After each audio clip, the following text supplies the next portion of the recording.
Julien, je te laisse commencer, te présenter. Ouais. Donc bonjour à tous. Donc moi je suis Julien, cofondateur de Blob.io. Donc je suis directeur technique. Donc moi je fais du minage depuis 2016.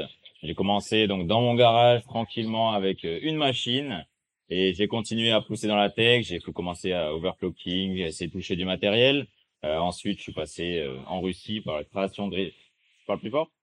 Donc je suis passé en Russie dans plusieurs pays pour faire de la configuration, du montage de repair center et de fermes de minage. Et j'ai scalé jusqu'à arriver à Blob avec notre entreprise, avec Florent.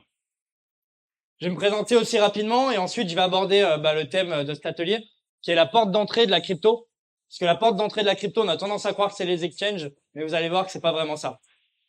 Donc moi, c'est Florent Gabriel, cofondateur avec Julien de Blob.io. J'ai commencé le mining de Bitcoin en 2019, un peu plus tard que Julien, qui a commencé en 2016. Comment j'ai commencé ça? C'est très simple. Je travaillais à EDF.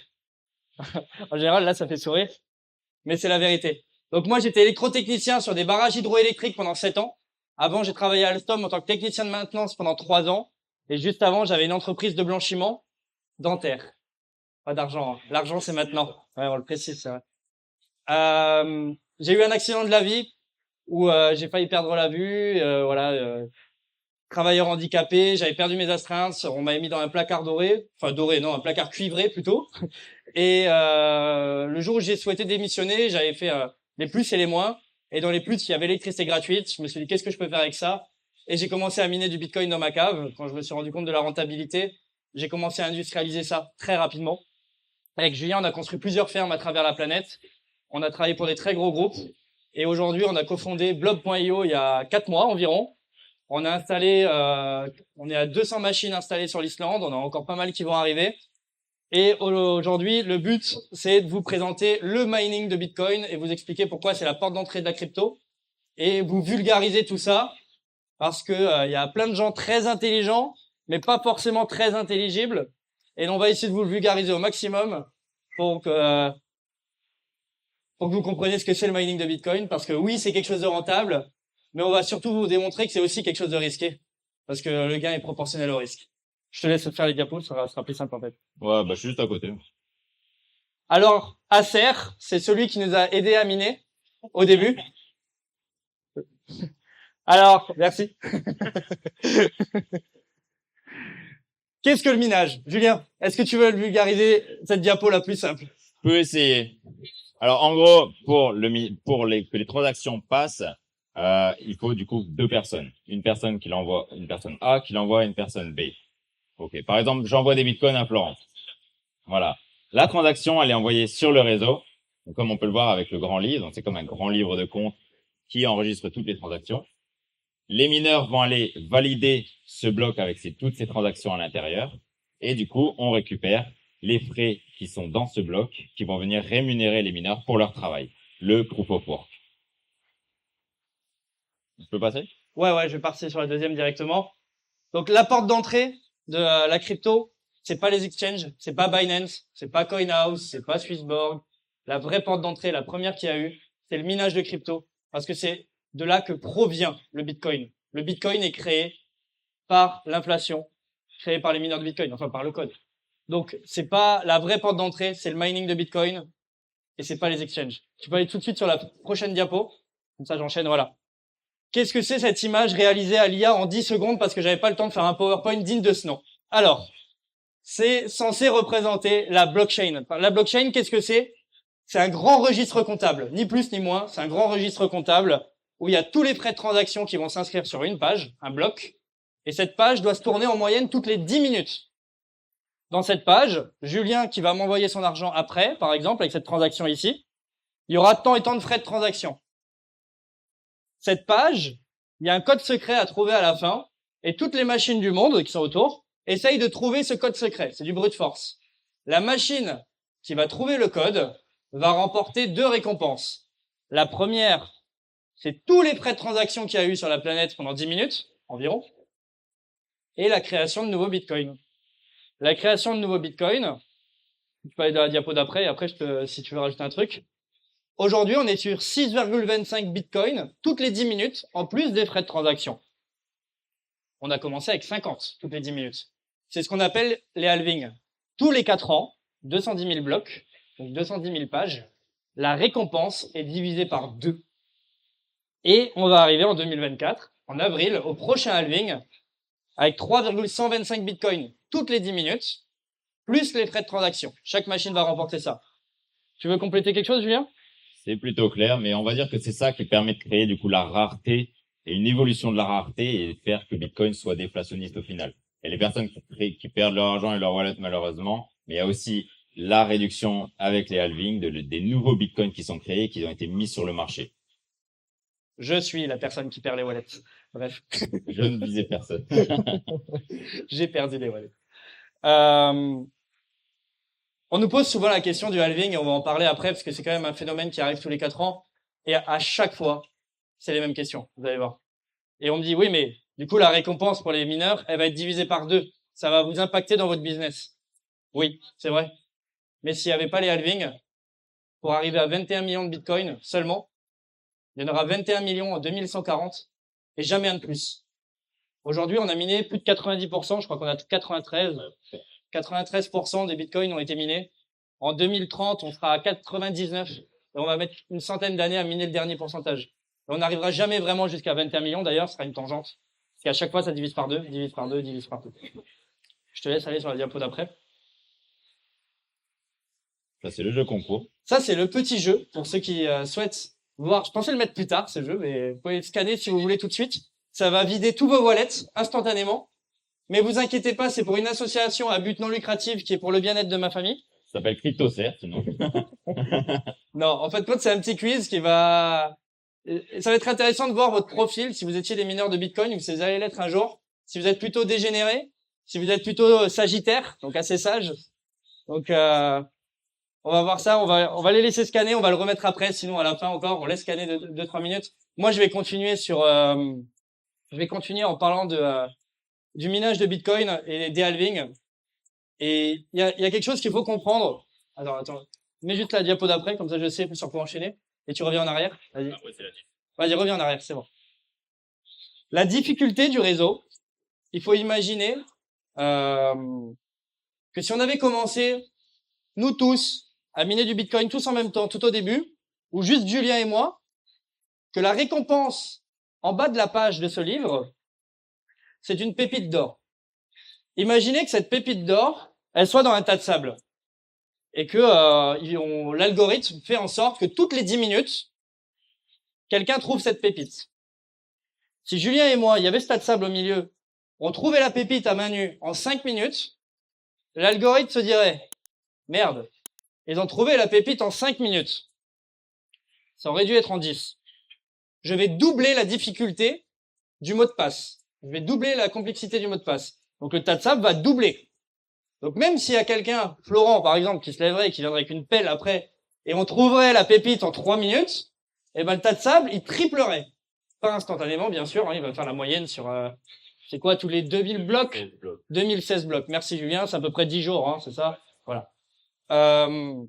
Aujourd'hui, on n'est plus sur un tas de sable, on est sur une montagne géante, avec des milliers de bulldozers. Bon, il y a encore des mecs qui sont là à main nue ou avec des bouliers à essayer de faire des calculs avec des nerfs miners, mais la plupart du temps, c'est des bulldozers.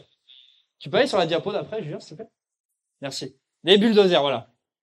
Et là, vous allez me dire, oui, mais si moi j'achète une machine et que je suis le bulldozer rouge, là, je suis dans l'équipe des rouges de Koh-Lanta, les jaunes, ils vont un peu me bouffer. Parce que vous avez peut-être jamais trouvé la pépite. Il y a un facteur chance qui est énorme. Il n'y a qu'une pépite d'or pour la planète entière toutes les 10 minutes. Vous avez raison. Vous n'avez jamais en trouvé. Ou alors jouez à l'euro million parce qu'il y a plus de chances de gagner. Par contre, si vous rejoignez une équipe, ce qu'on appelle une pool de mining, comme Cruxpool par exemple, Ilium, on est partenaire avec eux, donc je leur fais un peu de pub. Je sais pas s'ils sont là dans le coin, mais ils ne devraient pas être très loin. C'est différent. C'est comme une coopérative minière. C'est une coopérative minière d'ailleurs en fait. Clairement une coopérative. C'est une coopérative qui prend des frais, mais c'est une coopérative. Bah, c'est une coopérative. On va miner en équipe et que vous ayez une machine, 5 machines ou 10 machines ou 10 000 machines. En fin de compte, la puissance est mise en commun et la personne qui va trouver la pépite va la diviser au prorata de sa puissance apportée. C'est ce qui permet en fait de projeter un rendement, et encore vous allez le voir, c'est compliqué de projeter un rendement dans le mining, mais en tout cas de lisser les gains et d'avoir un gain moyen à l'heure qui est relativement stable et pas au petit bonheur la chance, est-ce qu'aujourd'hui on trouve une pépite ou pas. Ouais, c'est ça. Ça permet d'avoir des gains qui sont lissés, d'avoir des paiements tous les mois, toutes les semaines, au lieu d'avoir un paiement quand on a un bloc. Étant solo miner, même avec beaucoup de machines, on pourrait avoir un bloc en 6 mois. Sauf qu'en attendant, vous payez les factures d'électricité. Ouais, c'est ça qu'on oublie souvent. Parce que quand on mine avec l'ordinateur du travail, ça va. Ouais, voilà. Quand on Avec une mine- ASIC à 3000 watts, c'est un peu plus compliqué. c'est plus compliqué. Donc si vous êtes le bulldozer rouge, bah clairement, vous avez loupé la réunification. Il fallait aller dans l'équipe des jaunes et miner en équipe. On nous pose souvent aussi la question, oui, mais les pools de mining, c'est elles qui décident. La centralisation du réseau est un vrai problème. On fera des questions-réponses après. Et c'est vrai, c'est vrai. Toutefois, une pool de mining, ça se change en quelques secondes. C'est pas comme dans koh justement. Une fois on est dans l'équipe, on est baisé, on se tape tous les autres, quoi. Non, en une seconde, on peut changer d'équipe. On est chez les rouges, on est chez les bleus, on est chez les jaunes, on est chez les verts. C'est juste un port où on va connecter la puissance. On peut changer très très très rapidement. Dans les pools, il y a aussi, il y a tous les bulldozers différents. Et là, on va arriver plutôt sur le halving, les efficiences. Imaginez que les bulldozers du haut, alors déjà, c'est tous des bulldozers électriques, hein, parce que comment elle s'appelle à la mairie de Paris Anne Hidalgo. Anne Hidalgo, voilà, elle est présidente. Donc tous les bulldozers maintenant, c'est des batteries électriques. Donc ces bulldozers du haut consomment en moyenne 10 € de l'heure. Les bulldozers du bas vont consommer du 7,50 € de l'heure. Et le rouge dernière génération, il va consommer 5 € de l'heure. Et qu'en face, le rendement moyen à l'heure, c'est 14 € le Bitcoin. Donc tout le monde est en gain. Tout le monde est en gain, tout le monde est content. Sauf qu'au mois d'avril, il y a le halving. Et quand le halving va arriver, la récompense sera divisée par 2. Donc ça sera plus 14 €, ça sera 7. En vrai, ça sera un peu plus parce qu'il reste toujours les frais de transaction qui, eux, vont pas être divisés par 2, mais ça sera 7. Donc lui, tous ceux du haut, ils sont plus rentables de 3 € de l'heure. Eux, ils ne sont plus rentables de 50 centimes de l'heure. Et celui qui avait la machine dernière génération est encore rentable. Et à partir de là, il va se passer un truc très intéressant qui s'appelle la théorie Du dernier survivant. du dernier survivant, Highlander des machines de mining. Ils vont miner à perte, tout le monde, quasiment tout le monde, jusqu'à épuisement de leur batterie, c'est-à-dire de leur trésorerie, en espérant que les autres débranchent autour d'eux et quittent la montagne parce qu'ils ne sont plus rentables en premier, afin que la difficulté baisse. C'est compliqué qu'on peut pas faire les mains et qu'on est un peu à parler avec les mains. Que la montagne diminue de taille et que les gens abandonnent autour d'eux pour que eux restent en tant que survivants. Il va se passer ça. Il va se passer également, il y en a qui vont débrancher tout de suite, il y en a qui vont pas débrancher. Si le prix du Bitcoin remonte, ils repassent rentables, ils n'ont pas débranché. Parce que ce qu'il faut se rendre compte, c'est que la place en data center est précieuse. Une fois que vous partez du data center, vous n'avez plus la place. D'autres personnes vont prendre vos places. C'est un peu la guerre d'ailleurs pour trouver des places aujourd'hui dans les data centers. Donc, celui à 10 € de l'heure, bon, il y a quand même de grandes chances qu'il quitte la montagne. Celui à 7,50 € de l'heure, il est à peine rentable ou à peine peu rentable. S'il tient le coup, avec la baisse de la difficulté et tous les gens qui ont abandonné autour de lui, il y a de grandes chances que le rendement moyen du Bitcoin, avec la baisse de la difficulté, soit de nouveau de peut-être 8, 9, 10 et repasse rentable. Tu veux compléter quelque chose? C'est bon. Il y a une diapo encore après? Il est trop fort, ChatGPT. Il est trop fort. Cette diapo, je l'ai faite pour expliquer que dans le marché du mining, il y a une phase d'illiquidité à la hausse et une phase d'illiquidité à la baisse, et aussi de parler de l'impact des mineurs sur le réseau. Enfin, plutôt sur le marché. Il faut savoir que le mining de Bitcoin,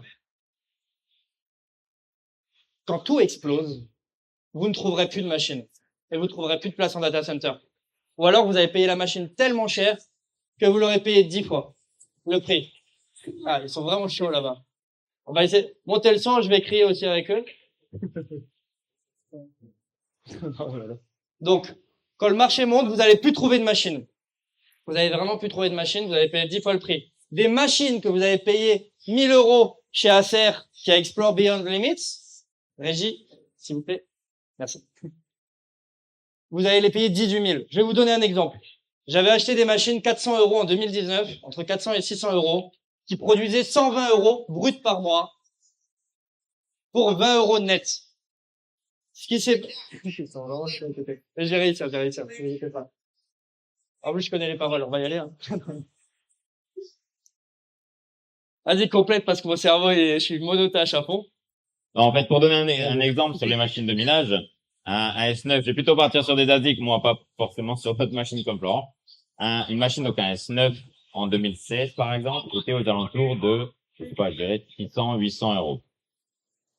Voilà. Quand le bull market a commencé à monter, on a passé à des machines à 1000, 1500 euros. Le bear market d'après, on a fini avec des machines à 40, 45 dollars, quelque chose comme ça, 45 euros. Et ensuite, au dernier bull market, on est reparti à 600 euros, 700 euros pour la même machine. On peut vous dire que sur des machines comme ça, c'est des machines de plus ancienne génération, donc c'est sûr que c'est beaucoup plus volatile, mais on peut avoir des prix qui explosent en temps de bull market parce qu'il y a une réelle demande et il y a peu de liquidité en fait. Et il y a la même phase à la baisse, malheureusement. C'est-à-dire qu'il y a une phase d'illiquidité à la hausse, mais il y a également une phase d'illiquidité à la baisse. Lorsque le marché se crache et que votre machine a fait x10, si le marché perd 50%, vous n'avez pas envie de vendre votre machine qui valait 4000 à 2000, et l'acheteur, il va dire non, ça va encore baisser, je vais attendre. Et vous allez vous dire non, ça va de nouveau remonter, je vais pas vendre. Donc il y a une phase d'illiquidité à la vente pour les vendeurs, et il y a une phase d'illiquidité à l'achat pour les acheteurs. Donc l'intérêt du mining de Bitcoin, c'est de se placer entre ces périodes et potentiellement de vendre une partie de ces machines quand le marché explose. Moi, des machines, j'avais acheté 400 euros, je les ai revendues 4000, une bonne partie en haut du marché. Deuxièmement, pour parler plus du marché, le mineur de Bitcoin est un catalyseur. Pourquoi? À la hausse, en fait, ce qui va se passer, c'est que nous, quand on est en bear market, on vend quasiment 80 à 90% de nos Bitcoins toutes les 10 minutes pour payer notre électricité. Le marché est un peu remonté, on vend aujourd'hui seulement 50% de nos Bitcoins pour payer l'électricité. Et en fin de compte, c'est autant de Bitcoins qui sont pas vendus sur le marché. Donc, plus le marché monte, moins on vend de Bitcoin, plus on fait monter le marché, parce qu'il y a un choc entre la pression acheteuse et la pression vendeuse. Et il se passe malheureusement la même chose lorsque le marché crache. Le marché, quand il était à 66 000 et qu'il y a eu le drame de Celsius, qui a été un des premiers avec FTX, et enfin tous les catalyseurs, plutôt Celsius même que FTX. Celsius, il faut savoir que c'était un des gros mineurs de Bitcoin. Et les Américains, s'ils savent faire un truc, c'est s'endetter. Et faire du collatéral et faire des leviers. Et en fin de compte, ils avaient des dizaines, c'était des milliers de Bitcoin en collatéral pour acheter leur machine et ils se faisaient liquider autour des 40 000 Celsius. Et quand ils se sont fait liquider, il y a eu des milliers de Bitcoin en vente sur le marché. Ça a fait plonger le marché jusqu'à 32, 33. C'est allé chercher Riot, un autre gros mineur, Core Scientifique d'abord, Core Scientifique d'abord, j'avais plus leur en tête. Donc Core Scientifique d'abord, qui eux se disaient bon, nous on se fait liquider à la moitié du marché, ça va, on a de la marge. C'était sans compter les autres qui sont allés plus haut. C'est ça, une fois que Celsius, qui travaille avec Core Scientific, ont arrêté de payer les factures d'électricité, Core Scientific, ils se sont trouvés dans une mauvaise position, ils se sont trouvés aussi endettés, et donc ils ont dû aussi vendre de la trésorerie et des bitcoins, et qui ont entamé la descente jusqu'à, je sais plus quel prix, mais 15 000 et des brouettes, parce qu'aller chercher tous les autres après. C'est encore plus grand. Tu peux mettre l'autre diapo, on va continuer. Alors là, c'est une diapo que j'aime beaucoup. Alors je vais prêcher pour ma paroisse, mais je vais aussi dire la vérité, ce qui est faux. Souvent, on me pose la question, est-ce que je devrais mieux acheter du Bitcoin ou est-ce que je devrais le miner? Et je me posais la même question, et c'est la Casa des Papel qui a répondu. Je me suis dit, pourquoi les mecs, ils braquent l'imprimerie nationale plutôt que braquer des billets déjà faits? Bah, c'est très simple. Le mining de Bitcoin, c'est des Bitcoins vierges qui ont été créés directement pour vous. Ils sont jamais passés dans un mixeur, ils sont jamais passés dans du darknet, dans du terrorisme, dans ce qu'on veut, dans un exchange, ils sont pas traqués. C'est du Bitcoin pur, vierge, qui arrive directement. Ça, c'était la première prise de conscience. La deuxième, c'était choisir entre l'imprimante à billets et le billet. Sur le long terme, il y a de très grandes chances que l'imprimante à billets soit plus rentable que juste d'acheter le billet. Toutefois, je vais nuancer, il y a une grande question de timing. Quelqu'un qui a acheté des machines de mining dans des mauvais moments a moins de chances de se refaire que quelqu'un qui a acheté du Bitcoin au mauvais moment. Quelqu'un qui a acheté du Bitcoin à 66 000 $ le Bitcoin, il a juste à attendre et rien d'autre. Il peut attendre 1 an, 2 ans, 3 ans, 4 ans, 5 ans, il y a de grandes chances qu'il retombe sur ses pattes. Quelqu'un qui a acheté des machines de minage à 66 000, il va se faire avoir par les nouvelles générations, en fait, si le marché il se retourne pas rapidement. Donc il y a quand même une question de timing, mais en général, sur 3-4 ans, ça a toujours été plus rentable d'acheter des machines de mining que du Bitcoin. Mais il y a toujours une question de timing. Les acheter en bull market, les machines, c'est une vraie erreur. Je vous dirai pas ça en bull market parce que j'en vends, mais je vous le dis. Non, non, vraiment, achetez pas de machine en bull market au sommet, vous n'allez pas vous en sortir. Je vais changer je suis sauf si tu rajoutes un truc, mais sinon, ouais, tu peux la passer cette diapo. Tu veux y aller? Vas-y. Non, mais j'ai juste que compléter que c'est par rapport à l'histoire de KYC. D'un côté, vous avez le Bitcoin qui vient d'être miné, qui est clean, qui est pas traçable, etc. Et de l'autre côté, on a un Bitcoin qui a été acheté sur un exchange. Donc là, forcément, KYC. Et en fait, la porte d'entrée de vos Bitcoins a été tracée. Et donc, tout le reste, toutes les transactions sont potentiellement remontables. Forcément. Vu que c'est un grand registre comptable, bah quelqu'un qui veut faire du terrorisme avec Bitcoin, il a rien compris en fait, qui veut financer le terrorisme. Parce qu'en fait, tout est tracé, chaque transaction est tracée tout le temps. Donc, soit vous tracez votre entrée dans le monde de la crypto en passant par justement un exchange, soit vous minez vos bitcoins chez vous ou ailleurs, et en fin de compte, vos bitcoins sont à vous. Ça mériterait un débat à part entière, parce qu'entre avoir la propriété de ces bitcoins et les posséder, c'est pas vraiment la même chose en fait. Ça, c'est un autre débat qui peut être long. Alors là, on va parler des mythes de journalistes qu'on entend souvent dans les médias ou ailleurs. Il y a pas mal de mythes sur le Bitcoin, sur le minage de Bitcoin, l'écologie. Il y a quoi comme autre mythe qui est pas mal, qu'on entend souvent? Ouais, c'est surtout pour l'écologie. Une consommation plus grande que le Danemark. Ah. Le coût de production du Bitcoin. Ah, ça c'est la plus grosse connerie que j'ai jamais entendue, je crois. C'est comme si on me demandait à combien consomme une voiture. Je vous dis pas si c'est une électrique, je vous dis pas si on est en pente, je vous dis pas si on est au Wakanda, je vous dis rien. Le coût de production du Bitcoin, c'est quelque chose qui induit énormément de gens en erreur sur le trading d'ailleurs, en se disant le Bitcoin ne peut pas tomber en dessous de 20 000 $ parce que c'est le coût de production des mineurs. C'est totalement faux. C'est totalement faux parce que si vous avez bien compris ce que l'on a expliqué avant, c'est que la difficulté va s'ajuster pour que ça soit toujours rentable pour quelqu'un. Donc le Bitcoin sera rentable qui touche les 20 000 $, qui touche les 10 000, les 5 000 ou les 1000, il sera toujours rentable pour quelqu'un. Parce qu'en fait, il y en a plein qui vont abandonner et ça sera toujours rentable pour quelqu'un. Donc, on ne peut pas parler de coût de production du Bitcoin parce qu'aujourd'hui, une machine dernière génération, le S21, qui sera dans les dernières à débrancher, son coût, c'est quoi, 17 000? On est à 17 000 $, nous, sur le site en Islande, au coût de production.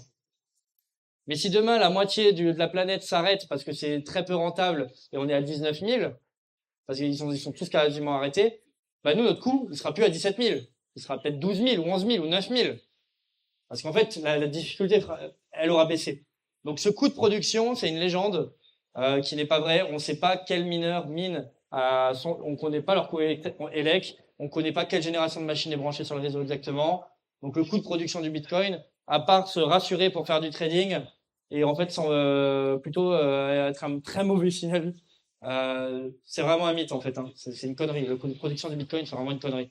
Ça sera toujours rentable. Ça a été fait pour que ça soit toujours rentable pour quelqu'un. Un autre mythe dont moi je voudrais parler, c'est surtout par rapport à la consommation d'électricité. On entend beaucoup dans les médias, voilà, Bitcoin consomme, Bitcoin est indécent, les Bitcoiners, les mineurs récupèrent, voilà. Les mineurs consomment autant plus que le Danemark, un tel pays, etc., alors que ça sert à rien. Voilà, on a tous eu ces titres d'articles. Et en fait, aujourd'hui, on arrive à un moment où le minage de Bitcoin, c'est plus juste du minage pour avoir des Bitcoins. On a des exemples, par exemple aux États-Unis, au Texas, où ils ont eu des vagues de froid pendant plusieurs années, et ils ont eu des gros problèmes de coupure de courant, d'électricité. Et en fait, il y a beaucoup de mineurs qui sont installés là-bas, qui permettent de stabiliser le réseau. En fait, ils vont consommer une grande quantité d'électricité, et quand il y a un problème sur le réseau, on est capable de débrancher très rapidement. Ce qui fait que on va délester de l'énergie, nous on va couper pour permettre de ne pas saturer le réseau, et pour les habitants au Texas, et quand même de l'électricité. Donc, ça réduit les morts, les problèmes, plus de chauffage, enfin, les personnes qui restent bloquées. Enfin, on a eu vraiment des gros changements sur les dernières vagues de froid, grâce notamment aux mineurs qui ont délesté, je sais pas, 200 ou 300 mégawatts. On est sur des quantités qui sont monstrueuses. Et en plus de ça, c'est vrai que ça a été la première chose. Donc, on appelle ça les batteries. En gros, le minage est comme une batterie. On arrive sur un autre développement encore plus loin, encore un niveau plus haut, avec le recyclage d'énergie fatale, notamment du méthane, avec les torchères aux États-Unis, donc qui Pour faire simple, ils brûlent du gaz quand ils extraient le pétrole. En fait, les mineurs, on a juste besoin d'une connexion Internet et de l'électricité. Donc, même en plein milieu du désert, avec un Starlink, je peux mettre des mineurs. Je vais expliquer rapidement à Julien ce que c'est le torchage. Je suis pas sûr que tout le monde sache. En fin de compte, quand il y a de l'extrait de gaz de schiste ou de pétrole, dans la poche de pétrole, il y a des gaz rares qui vont s'échapper. Le méthane, qui est 90 fois plus polluant que le CO2 sur 20 ans et 30 fois plus sur 100 ans, ce méthane, il est torché. C'est-à-dire qu'il est brûlé pour faire du CO2. Et en fin de compte, c'est des grandes flammes qu'on voit dans le désert, des grosses flammes oranges avec une combustion imparfaite. Ces flammes, les pétroliers payent des crédits carbone, ils payent des amendes pour justement pour avoir le droit de brûler ça. Les mineurs de Bitcoin, on a vu cette énergie qui était gâchée, qui était perdue. On est allé voir les pétroliers, nous on l'a fait. Hein. On leur a dit, on va récupérer votre méthane. Alors au début, ils nous faisaient pas payer le méthane. Bon, après, ils ont compris qu'il y avait un business, donc ils font payer le mètre cube. Mais en tout cas, ça reste rentable. On récupère ce méthane, on le fait passer dans des alternateurs, on fait une combustion parfaite et on met des conteneurs à côté. On mine du Bitcoin directement à côté des alternateurs. Et pour le pétrolier, ça lui fait du crédit carbone. Il brûle beaucoup moins, enfin il y a beaucoup moins de méthane. Il y a 20 à 30% de méthane qui s'échappe quand même normalement dans l'atmosphère quand il est brûle. Là, c'est zéro. C'est-à-dire que là, il y a tout qui passe dans l'alternateur. Tout est cramé. On remplace le méthane par du CO2. Voilà. Donc on récupère ça, ça nous fait un super prix d'électricité. En fait, ce compte, dire que le Bitcoin pollue, c'est faux. Et dire que le Bitcoin ne pollue pas, c'est faux. C'est jamais blanc, c'est jamais noir. Bien sûr qu'il y a des gens qui vont miner en brûlant des pneus dans des pays je ne sais où, comme c'est le cas pour plein d'autres choses, en fait, l'extraction de l'or, pour plein de trucs. Le débat, il va pas être ici aujourd'hui. On va pas, parce que là, on pourrait faire 1 heure de conf sur l'environnement autour du mining de Bitcoin. Aujourd'hui, moi, je peux vous garantir que les mineurs de Bitcoin, on va chercher de la rentabilité. On est des charognards, on est des vautours. On va aller chercher l'électricité sur plein de facteurs pour trouver l'énergie la plus rentable. Mais vous allez voir qu'il y a plein d'autres facteurs. Et la nature est bien faite, en fait. La nature, elle est très bien faite. Parce que les sources d'énergie renouvelable, les surplus énergétiques comme nous, la géothermie en Islande, que ce soit les barrages hydroélectriques, on est connecté aussi aux États-Unis, ben en fait, c'est là que c'est le plus rentable. C'est pas sur du nucléaire. Alors bien sûr, il y a des pays qui vont miner, au Moyen-Orient, qui vont miner avec du nucléaire pour faire du minage de Bitcoin. Et ça reste sporadique. Et la vraie question que l'on peut se poser aussi, alors déjà, on va pas le comparer au réseau traditionnel, hein, où il faut payer des milliers de fourgons blindés, des distributeurs, l'impression des pièces, les papiers, tous les gens qui travaillent dans les banques. Enfin, la différence, elle est énorme entre les deux réseaux, mais le débat, il est pas là. Le débat, il est plutôt, je veux dire que chaque invention de l'homme, chaque acte de l'homme, en fait, aura un impact sur la planète. Respirer, ça pollue. Les barrages hydroélectriques, ça pollue. Pour y avoir travaillé, je peux vous le dire. Il y a de l'huile qui est déversée très souvent dans l'eau sans faire exprès. C'est des tonnes et des tonnes de béton pour construire l'ouvrage. La putréfaction des végétaux. Je parle même pas des poissons qui se font taillader. Les éoliennes, c'est pareil. Le solaire, c'est pareil. Il n'y a pas une énergie, il n'y a pas quelque chose sur la planète. C'est chaque action de l'homme va être polluante. La question que l'on peut se poser, c'est plutôt est-ce que le jeu en vaut la chandelle? Est-ce que cette solution décentralisée, hautement sécurisée, immuable, inattaquable, qui permet d'émanciper des peuples, qui permet justement en fin de compte, pour l'Européen moyen, on se rend pas compte, Bitcoin. Monsieur et Madame Michu, moi, mon père, Bitcoin, il s'en fout, il va pas payer la baguette de pain avec son Bitcoin. Mais allez dire ça à un Turc, allez dire ça à un Vénézuélien, allez dire ça à quelqu'un qui habite au Salvador ou en Argentine, des gens qui ont connu des inflations de leur monnaie terribles, bah, le Bitcoin, ça les a quand même bien sauvés. C'est aussi une monnaie que on a tendance à appeler de plus en plus la monnaie de la paix. Pourquoi? Parce que c'est une monnaie qui n'appartient à aucun État. C'est une monnaie qui permet justement de pas mettre sous embargo un pays. Il y a quand même, voilà, on pourrait en parler encore des heures hein, sur le Bitcoin. Et en fait, la vraie question, plutôt que la pollution, c'est est-ce que le jeu en vaut la chandelle? Et moi, je m'arrêterai sur ça, sauf si Julien, tu veux compléter, mais sinon, c'est un débat d'1 heure. On peut sortir des graphes, des statistiques qui vont vous dire que le minage de Bitcoin, ça pollue pas, fait par des lobbying pro-Bitcoin, et d'autres études qui vont vous dire que Bitcoin, c'est le diable, financé par des banques. Donc bon. Moi, je peux vous dire que sur le terrain, en tout cas, c'est des énergies renouvelables la plupart du temps, parce que c'est rentable.